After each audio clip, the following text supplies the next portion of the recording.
என் பேரு சத்யா. நான் வைக்கிற சாம்பாருக்கு இந்த ஊரே அடிமையா இருந்தது.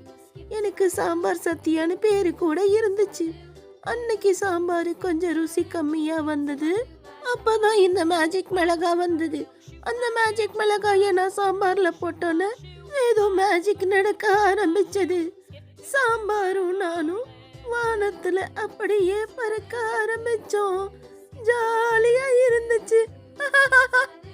வானத்துல நான் பறவைகள் கூடவே சேர்ந்து பறக்க ஆரம்பிச்சேன். அப்படியே அங்க இருந்த ஒரு மேகத்துல உட்காந்துட்டு வைட்டமின் சாம்பார் ரெடின்னு கத்துனேன். ஒரு மொத்தத்துக்கும் என்னோட சாம்பாரை நான் வாரி வழங்க ஆரம்பிச்சேன். எல்லாரும் சாம்பார்ல வலிக்கிட்டு டிராவல் பண்ணுனாங்க. ஸ்கூல் பசங்க ஸ்கூலுக்கு போகாம சாம்பார்லயே விளையாடிட்டு இருந்தாங்க. அதனால என்ன ட்ரோன் வச்சு கண்டுபிடிச்சு வானத்துல இருந்து இறக்கி கொண்டு வந்து என்னோட வீட்டு வாசல்லையே விட்டுட்டாங்க. என் மாயாஜாலமும் போயிடுச்சு. உங்களுக்கு சாம்பார் பிடிக்கும்னா இந்த வீடியோக்கு ஒரு லைக் கொடுங்க. அப்படியே சப்ஸ்கிரைப்